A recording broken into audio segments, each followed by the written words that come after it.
Let's admit it, we all know someone who fits into the categories of these high school stereotypes. But have you ever thought about what your teachers were like when they were 17? Today we bring you an insight into the teenage years of some of your very own Merrillville teachers.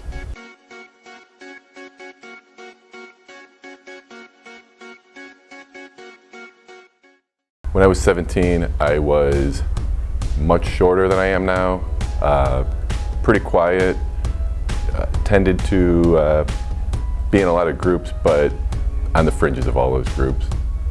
When I was 17 and here at Merrillville High School, I was a joiner. I joined every possible thing you can imagine. I was involved in a lot of activities, and we did pretty much the same thing that you all do. We hung around in groups of friends, and a lot of times it were the friends that was the friends of the things that we were involved in that we hung around with. When I was 17, I was more interested in school, going around talking to people, having fun. I really, honestly, looking back on it, I had pretty bad study habits and grades weren't really too important to me at the time, which is something I regret now. I kind of like to be by myself a little bit. I had a small group of friends, so I wasn't real outgoing. I like to read a lot and go see old movies, and so I guess I was kind of a nerd and a little bit of an outcast. I was on the football team when I was 17. I was a class officer and I worked at the movie theater. Sports at Merrillville High School back then was pretty much limited to guys. I think we had one athletic team, and that was gymnastics, and that was when I was a junior or senior. They started it. So I was a cheerleader, and that's about as close to athletics as it got back then. Sport-wise, I played tennis my freshman and sophomore year, and I ran track. I ran the 200 and 400. I ran all 4 years. When I was a junior in high school, so when I was 16, I joined a club called DECA, which is a business club. It stands for Distributive Education Clubs of America. And we got to actually get a grade for working. So I got to skip gym and home ec and leave school early and go work, and my boss gave me a grade.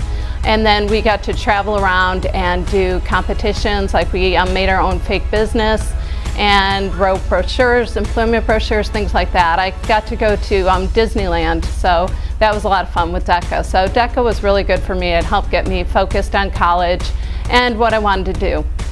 As far as academic clubs, wasn't interested. Was more interested in having fun, and to be honest with you, I don't think I was invited to any academic clubs. I was on the yearbook staff and the Future Teachers of America, I think they called it then, and that turned out to be prophetic, I guess. I listened to a lot of Jay-Z. Blueprint came out that year. Eminem was still popular. Ludacris was kind of at his peak, and Nelly was much better than he is nowadays. During my time, the king of comedy was Adam Sandler. He was making hilarious movies, not so much anymore. I had a real range of music that I liked in high school. I liked a lot of classic rock. Well, you would call it classic rock. Bruce Springsteen, the Rolling Stones, Led Zeppelin, Pink Floyd. But we also had some really bad pop groups that were popular. REO Speedwagon and Styx and what's the other one? Air Supply. So it was kind of real range, but I still like the classic rock. Movies were the slasher movies. I remember seeing the first Halloween movie on a date with my boyfriend, and Friday the 13th. All those movies were popular. TV shows, Charlie's Angels, the original Charlie's Angels, and we all had the big Farrah Fawcett curls. So that was what was popular when I was in high school.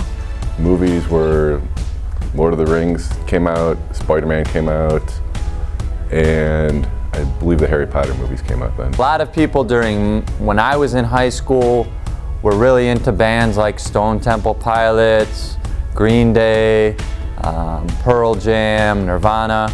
I was into bands that actually played good music. Bands like the Dave Matthews Band, Blind Melon, and still the greatest band of all time, which is Fish, spelled with a PH, Fish. I was the oldest of 5 children, And back in those days, not too many of us had a car. And I did not have a car till I was in college, student teaching. I needed one, so. I could not drive until I was a senior in high school because my mom wouldn't let me get my license till I was a senior, and we did not have enough money for me to have a car. So I was still one of those, that's probably why I felt like an outcast. My mom still dropped me off at school in the morning my senior year. So no car, although she drove a Mustang, so that was kind of cool. My car was one of the sweetest rides at my school. It was a 1986 Caprice. It was a station wagon, and it was cream colored, and it was quite the beauty. Girls used to love that car. It was a what we call a chick magnet. I had a green Ford Taurus. It was okay. We had a decent CD player in it, but it wasn't anything real fancy. Probably my most embarrassing thing was when my boyfriend broke up with me on Valentine's Day. Because I'd gone around for weeks talking about what a great gift he was going to get me and how I couldn't wait for Valentine's Day. And I found out later that almost everyone in our little group knew that he was going to break up with me, but they didn't want to tell me. So that was pretty embarrassing. At my school, prom court was senior year, so I was on the prom court and my date won, but I did not win. And I remember her being not very nice after that, and she really didn't want to talk to me anymore, so I actually ended up going out with another group after prom and leaving her to go out by herself. At the time, we had basketball sectionals at some big memorial stadium or something in Hammond. I don't know, it was this big, huge place.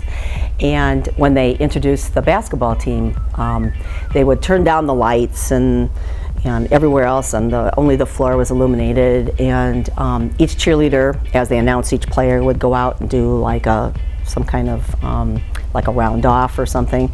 And so my player was announced, and I go running out there in the middle of the floor, and my hands just gave way. Pretty funny story when I was 17 was after the football season, a bunch of guys signed up to be in a flag football league, not realizing that it was a men's league, and a bunch of 17-year-olds trying to go up against grown men was not a very good look for us. We pretty much got run off the field every week.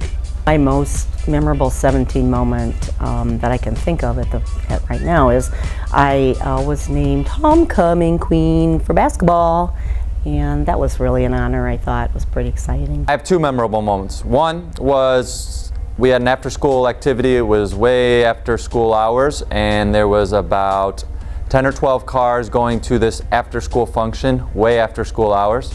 And I was the lead car, so all the cars, we all met up at a parking lot, and I was the lead car taking us to this after-school function. And I got lost, so we had like 10 cars driving down Route 41 following me, and I had to turn around, so I had to make a huge U-turn, and the last car making the U-turn actually got pulled over by a police officer as we kept driving. I was 17 when I graduated, and that was my best moment. We had big parties and stuff all through the night, but then a small group of us who'd been friends since kindergarten, we'd all gone to a small Catholic school together, kept in touch through high school. We all met at Lake Michigan at this little beach that we had kind of as our own little hideaway, and we watched the sunrise together. So graduation was definitely my most memorable moment. The most memorable moment when I was 17 was when our football team went to the state championship game.